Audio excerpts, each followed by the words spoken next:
어느덧 가을의 문턱에 들어섰습니다. 이제 그 문턱을 넘으면 깊은 가을의 풍성함을 느낄 수 있듯이 예수님의 마음문 깊숙이 들어가서 은혜의 풍성함을 경험하시길 바랍니다. 오늘의 말씀. 두 사람이 서로 싸울 때에 한 사람의 아내가 그 치는 자의 손에서 그의 남편을 구하려 하여 가까이 가서 손을 벌려 그 사람의 음당을 잡거든 너는 그 여인의 손을 찍어버릴 것이고 내 눈이 그를 불쌍히 여기지 말지니라. 아멘. 오늘은 다툼에 관하여 라는 말씀으로 은혜 받도록 하겠습니다. 여러분들은 그 성경을 읽으셨을 때 좀 읽으면서 충격을 받은 그런 구절들이 아마 있으실 것입니다. 개인적으로는, 저한테 가장 큰 충격을 주었던 구절들 중에 하나가 이 본문의 말씀입니다.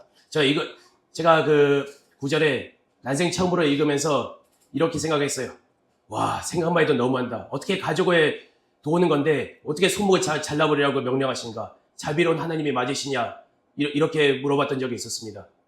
그래서 최근에 이르러서는 한번 이 구절들에 대해서 한번 설교를 해봐야겠다. 왜냐하면 이 논란이 될 만한 구절들의 특징이 뭐냐면 설교자분들한테는 블루오션이에요. 그래서 이 구절들을 놓고 오랫동안 기도했습니다. 몇 주를 두고 깨달아질 때까지. 그러면서 이제 갑자기 생각이 났는데 저는 그 응답으로 받습니다. 뭐냐면 제가 20몇 년 전에 어렸을 적에 초등학생 때 읽었던 한 단편 소설이 생각났습니다. 톨스토이 아세요? 러시아 유명한 작가요. 그분의 소설들을 제가 어렸을 때 여러 권 읽어봤지만 그 중에서 가장 감명 있게 읽었던 그 작은 소설이 생각났습니다. 그 소설의 제목을 한번 따라해 보겠습니까?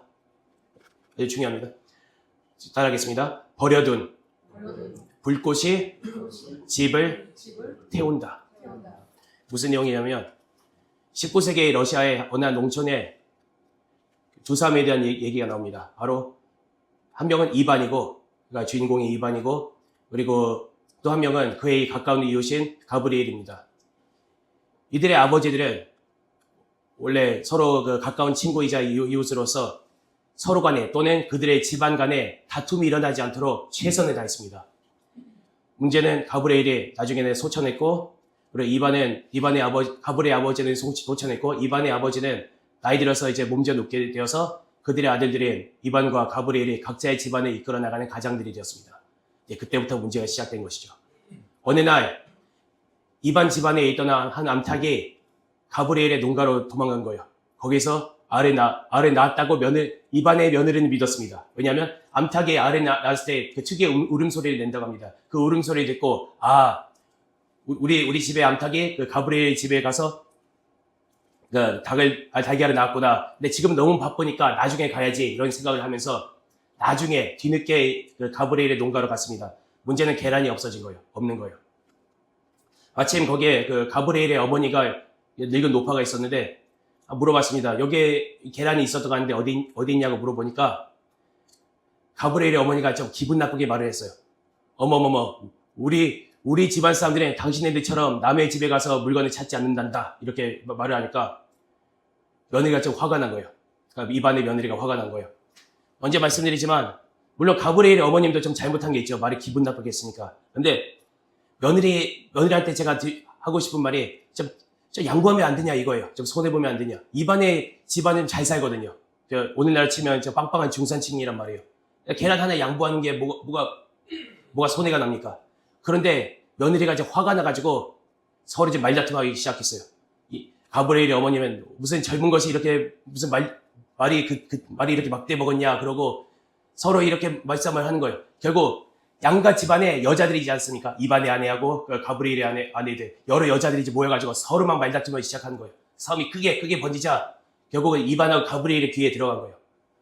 서로 만나자 어떻게 했는지 아십니까? 러시아 쌍남자들의 특징이 뭔지 아세요? 말보단 주먹이 앞섭니다. 집어 이제 슈다. 너 이리 와봐. 이런 말 틈새는 없어요. 그 소설을 읽어보면 아시겠지만 서로 말다툼했다는 얘기가 없습니다. 서로 주먹으로 막 치고받고 싸우는 거예요. 어렵게 큰 싸움을 어렵게 이제 끝냈지만 결국 아직 시작도 아니에요. 서로 온갖 트집을 잡으면서 소송을 막 거는 거예요. 너 고소하겠다. 너를 시베리아를 보내겠다. 그 당시 시베리아 유배는요, 사형 선고나 다름이 없어요. 한 번 가는 데만 해도 몇 년이 걸립니다. 그러니까 고향에 돌아오기 어렵다는 것이죠. 너를 시베리아에 보내겠다. 너를 감옥에 보내겠다. 그러면서 서로 거짓 증언까지 해요. 결국은 서로 집안 사람들이. 그래서 그 말에 재판관이 피곤할 정도로 말입니다. 와, 극한 직업이죠. 거기 재판관이. 결국 어떤 일이 생겼냐 하면, 잔치날이 벌어졌어요. 그 말에 결혼식이 벌어졌는데, 이반의 그 며느리가 가브리엘이 우리 집에 말을 훔치려고 있었다 거짓 증언을 한 거예요. 그러자 가브리엘이 그때 술에 취한 상태인데 술기에 화가 나가지고 이반의 그 며느리를 때렸습니다. 근데 마치 이반의 며느리는 이제 임신 중이었어요. 그러니까 유산할 수도 있는 상황이죠. 근데 가브리엘은 이반이 때는 이반에 화가 나야 될 거 아니에요. 자기 손주가 죽을 수도 있었는데. 근데 오히려 기뻐요.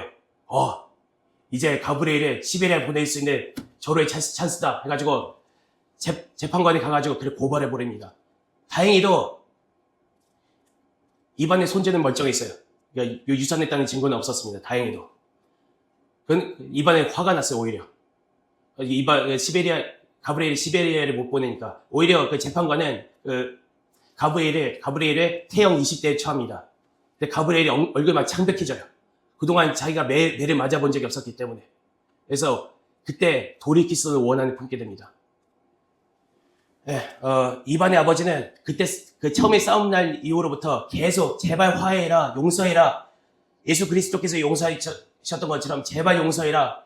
그렇게 계속 설득을 했는데도 듣지를 않는 거예요. 이반의 아버지가 이제 그날에는 아주 간곡한 마음으로 설득했는데 이반이 약간 마음이 흔들리는 것 같더니만 가브리엘이 자기에 대해서 비방하는 말을 듣고 이제 그 용서하는 마음이 갑자기 사라진 거예요. 근데 그날 밤에 무슨 일이 있었는지 아세요?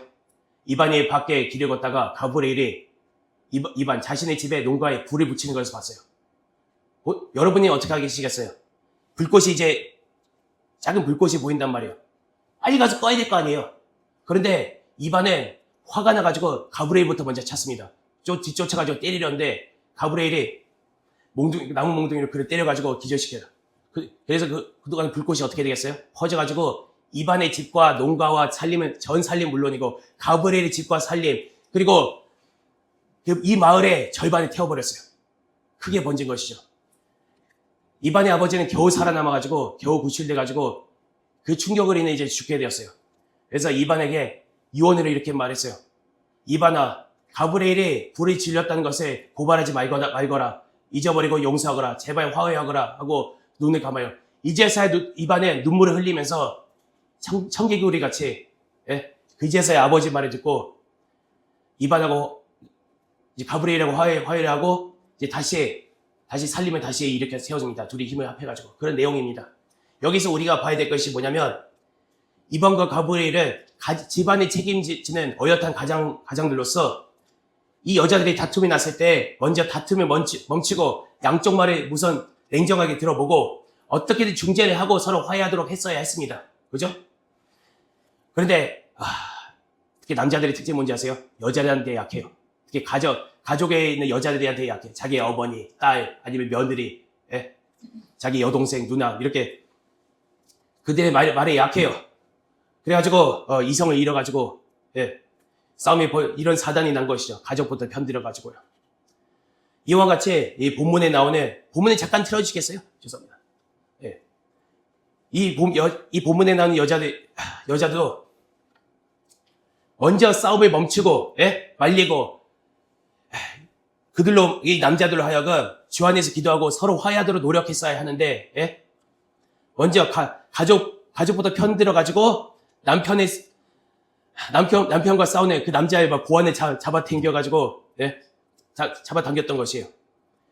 여러 사람들의 해석에 의하면 이 설교를 위해서 해석들로 찾아봤지만 이 여러 사람들의 해석에 의하면 고안을 잡은 이유가 고자로 만들어가지고 이 남자의 집안의 대를 끊으려고 하기 때문에 그 당시 때 대대에 있는 것을 중요하게 여겼던 그 당시에는 아마 살인 다음으로 무서운 범죄 즉 손목을 잘라야 할 정도로 라서 어떤 그런 큰 죄였다는 것입니다.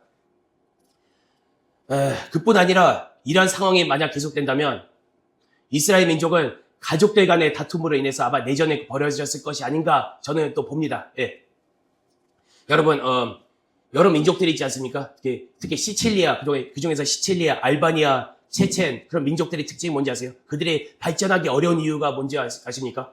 벤데타, 그러니까 가족들 간의 그런 복수 문화가 아주 발달되어 있습니다. 만약 증조 할아버지가 살해당하면 그 증손자를 죽여버려야 돼요. 뭐 그런 법이 다 있습니까? 예? 알바니아, 특히 알바니아, 시칠리아, 체첸 그런 데서 말입니다. 그래서 서로 하도 복수를 해가지고 멸종당하는 그런 집안들이 많았다고 합니다. 그러니까 발전하기가 어려운 것이죠.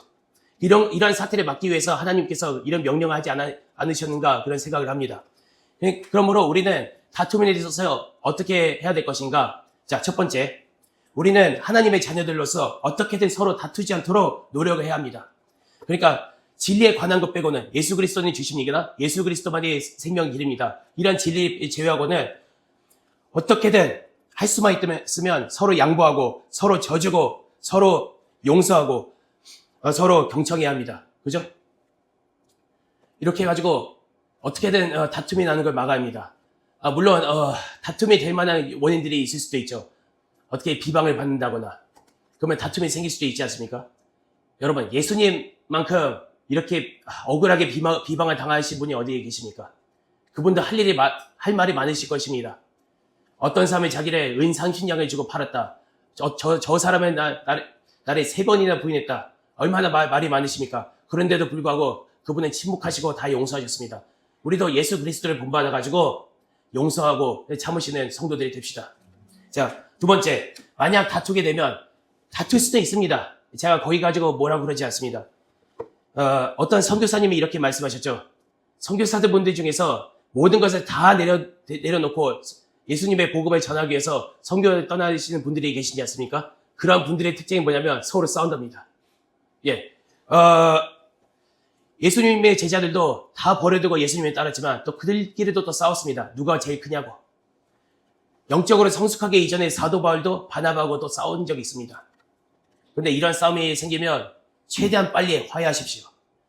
예수님께서는 만약 너가 예물을 제단에 드리다가 그러니까 오늘날 치면 예배를 드리려다가 거기서 내 형제가 내게 반감을 갖고 있다는 것이 생각나거든. 너 예물을 거기 제단 앞에 놓아두고 예배 자리에 일단 놔두고 가서 먼저 내 형제와 화해하고 그 후에 가서 예물을 드리라. 이라고 말씀하셨습니다. 다른 말로 말씀드리면 예수님 안에서 형제된 자와 화해하지 않는 상태로 예배를 드린다면 하나님은 그 예배를 받아주지 않으실 것입니다. 마치 부모님들이 본인들의 자녀들이 서로 싸우는 것을 원치 않으시는 것처럼 하물며 하나님도 그분의 자녀들이 서로 싸우는 것을 원치 않으십니다. 아무리 하나님께 충성 봉사하고 거창한 예배를 드린다 해도 화해하지 않는 상태로 한다면 하나님께서는 분명히 기뻐 받으시지 않으실 것입니다. 그러므로 만약 같은 하나님의 자녀와 싸운다면 먼저 화해하고 예배를 드리시고 충성 봉사하십시오. 그러면 하나님께서는 기쁘게 받으실 것입니다. 자, 세 번째, 이건 진짜 중요합니다. 이 설교의 요점이에요.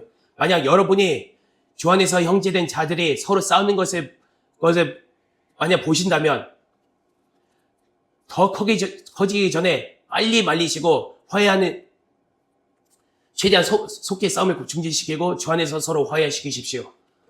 설마 그 중에 여러분의 가족이 있다 하더라도 마치 본문에 나오는 이 여자나 소설의 그 이반과 가브리엘처럼 무조건 가족을 막 편들지 마시고 일단 싸움을 중지시키고 어떻게든 기도하면서 주와 분별하면서 주 안에서 화해하도록 설득하십시오. 물론 쉽지는 않을 겁니다. 같은 가족에게 그대가 잘못했으니까 빨리 화해하십시오. 이렇게 하는 게 쉽지가 않아요. 특히 부부 사이에서 말이에요. 남편이 아내한테 당신이 잘못했으니 빨리 가서 화해하시오. 이렇게 말하기가 쉽지는 않을 거예요. 왜냐하면 그날 밤에 침대가 아니라 소파나 아니면 자동차 안에서 잘 수 있기 때문에요. 틀린 말은 아니죠. 그런데 만약 본문의 여자나 이반과 가브리엘처럼 무작정 가족 편을 들면 마치 이반 가정과 가브리엘의 가정이 서로 분쟁했던 것처럼 분쟁해가지고 그들의 마을에 결국 악한의 영향을 끼쳤던 것처럼 불이 났다고 말씀드리지 않았습니까? 그런 것처럼 공동체, 특히 교회가 가정 단위로 나뉘어 서로 분쟁하면서 갈라질 것입니다. 그렇게 되면 교회, 즉 거룩하신 예수 그리스도의 거룩한 몸이 잔인하게 갈기갈기 찢기게 될 것입니다. 그러니까 구약으로 치면 손목이 잘리는 정도만 끝나면 다행일 정도로 무거운 죄가 될 수 있다는 것이죠. 아무리 자신이나 자신의 가족의 명예가 중요한다 하더라도 예수님의 몸 대신 교회만큼 중요하지 않을 것입니다. 그러므로 우리는 하나님의 자녀들로서 서로 인내하고 용서하고 사랑함으로써 함께 이 땅에서 함께 천국이 경험하는 성도들이 됩시다. 자, 마지막으로 저는 시편 133편을 읽고 말씀을 마치겠습니다.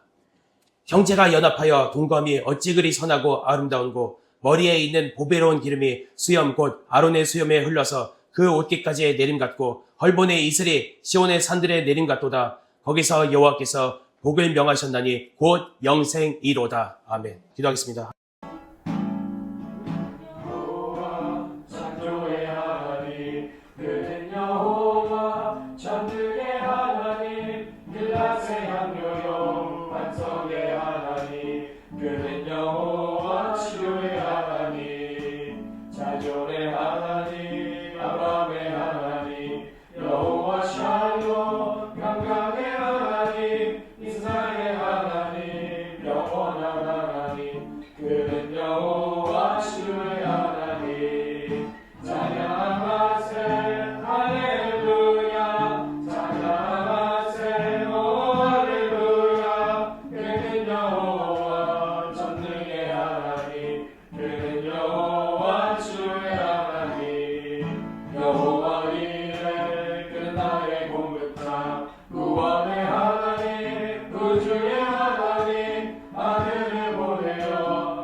찬양하세, 할렐루야, 찬양하세, 할렐루야, 그는